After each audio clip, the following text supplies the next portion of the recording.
Thank you very much, Mr. Chair. Chairman Rhodes, pleasure to see you and your team. Thank you for being here. NICEAG and Con Ed service my district, and I'm just going to be frank, my constituents are done with this dance. I personally have been working storms with these two utilities since 2008. We've been living them much, much longer, and we have no credibility. Elected officials have no credibility. Your respected commission has no credibility, and certainly the utilities have uh, uh, zero confidence of my constituents. And anything we talk about is nibbling around the edges. You know, there have been hearings, there have been letters, there have been reports, there are plans, stacks of plans, there have been tabletop drills. And the only thing that changes is both these utilities get worse every storm. They forget the lessons learned about make safe crews and communication, both with municipalities and within their own companies or to other companies, critical infrastructure, on and on and on. So, to my constituents, unless we're talking about wholesale reformation of the business model and really systemic changes in the way that the utilities plan for storms, their incident command structure, their communication, we will continue to have no credibility with our constituents or their customers. So in my time remaining, I yield to you. What are the wholesale and systemic changes that you are going to force on the utility companies as a result of this storm moving forward? Thank you. So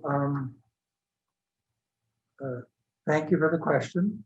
We will be, as you know, we are already addressing the issue of adequate crewing because having the troops, the resources to respond to the issues is foundational to being able to get customers back. We know that the utilities did a terrible job of communicating with customers. There may be a technology fix that's part of that. We are examining that and accelerating that, particularly in Westchester, which is where you are, where we may be able to do that more quickly. But we also know that the whole point that you make, you call it incident command structure, but the whole related thing of EOCs, emergency operations centers, as a place where coordination happens. So you can have make safe happen. You can have road crews embedded. Electric workers embedded with road crews. You can prioritize critical facilities. You can check up on where they are, and all that absolutely has to happen. And we are going to highly motivate the utilities to make sure that they take on the lessons learned from these kinds of experiences, which are, as you know, unacceptable for our constituents. All right, I certainly thank you. And obviously, and I've said this to the utilities before when they've discussed their hardening, the proof is in the pudding.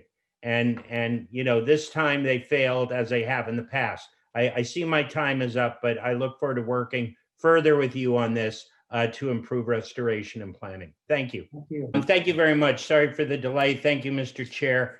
And thank you both, Mr. McAvoy and Mr. Cawley, for being here.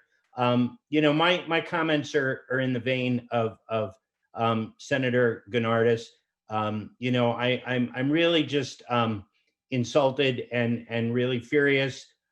Sort of the self-congratulatory tone from both of you about your benchmarks met and your preparation.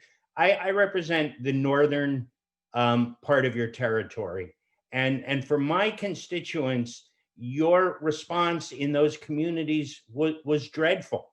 So you may have met 90 or 95% of your benchmarks when you wanted to, but in my district that was thousands of families and thousands of customers without service and without adequate communication.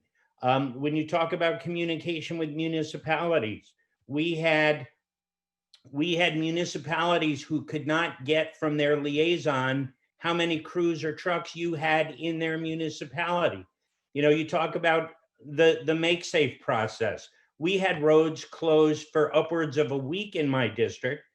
Our highway crews and our fire departments were prepared to close those roads because you did not have make safe crews in there. They could not do that. I had a 91-year-old man 5 days into the storm with a live wire on his lawn. So his family could not walk him out so he could go stay with them or go get the medical care he needed because a make safe crew was not allowed. So, we can talk about, you know, hardening and resiliency, things that I've espoused for years, and I'm happy to work with you on. But when you try and dodge and say, oh, the storm went 20 miles to the left, when you're dealing with a hurricane or a tropical storm that's hundreds of miles in diameter, 30 miles is irrelevant. So, until you really listen to what your customers are saying, the customers in Northern Westchester who you serve, they would leave you tomorrow if they had a choice. But as mentioned, you are a monopoly. So please don't get caught up in your own metrics and your own numbers, because the people at the northern end of the district are furious with you. You have zero credibility with them. And it's hard for me to advocate on your behalf I'll take it, when John. when your performance is what it is. Yes. So thank you, Senator Harckham. And really, the comments are to try to provide some context. It is not lost on us for a second that individuals who experience prolonged outages, it is an incredible hardship. And we take that to heart, and we're going to continuously look to improve. So please don't take the contact setting as a lack of recognition on our part that many of our customers went through real hardships during this event. It was a big event, and we were able to effect restoration faster than we have in the past. And we brought more crews on in response to this event than we did to Superstorm Sandy. However, if you're an individual who's been out for a week, it is not lost on us that that is incredibly hard. That is in part why we extended the food spoilage claim process to step in and say, it's not required, but it's the right thing to do. It is not lost on us. We appreciate your comments, and I can tell you, we're going to continue to work diligently. I really do think that this idea that we pursue a portion or all or some of those three paths are going to be necessary. These storms are incredible. These trees are huge. We will staff to it. We will work hard, but we can't put our customers and frankly our hardworking employees up against the specter that the wind's going to blow really hard, because this is the consequence. I share the stats. We restored 95% of the customers sort of by Monday. If you're part of the 5%, that means nothing to you. But I will say that the final 5% of the customers took us 2 days with the full complement of resource, more than we applied to Sandy. This stuff takes time at the end, and it's clear it's unacceptable. So we need to find sort of a paradigm shift in how we approach this severe weather. I want to thank you because you were personally down in the district, and you were personally available to me and many other elected officials. I've seen some of the work you've done over the last 2 years. We've talked a lot about that. The hardened poles along those corridors seem to withstand damage very, very well. But there's still some challenges, and the challenge we face is coming out of that last storm, you went right into the rate case application. So constituents, were very angry. And then it was, all right, well, we're going to prove it to you. We're going to prove it to you. And then we went right into another storm. And from the constituent standpoint, they were still seeing some problems with communication, although better. But some of those challenges remain in the beginning, as far as, there may be better communication with the municipality, but that doesn't necessarily translate out into the field. And I think that was part of the frustration. And another big part of the frustration is kind of pre-ordering the troops from Tennessee and North Carolina to get in sooner. So, we've still got some big challenges ahead, and I hope you can address those in the time left.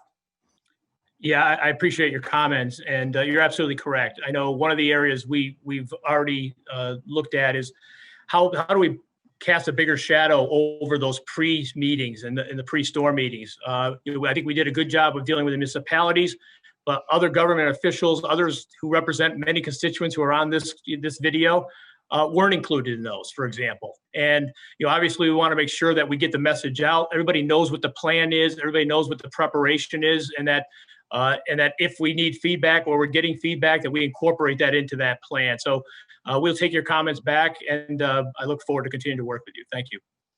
Thank you. I think I still have a couple seconds left. I'll yield my time back.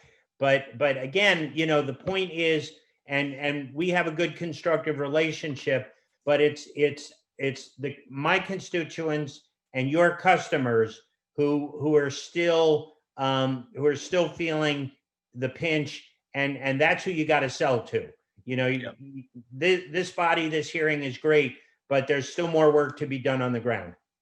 And I agree with that. And one of the reasons I go out and do what I do on the ground is that I want to make sure that all the employees of this company are as dedicated and committed to those customers, because you're absolutely correct. Our customers, they deserve it. We deserve to give them, the service. We want to provide a reliable product. We want to make it somewhat affordable as best we can. But the reality is, they can't withstand these long outages, and we've got to make sure that we've earned their trust through the communication and reaching out and touching with those customers. And I agree with you wholeheartedly, and we will work towards that.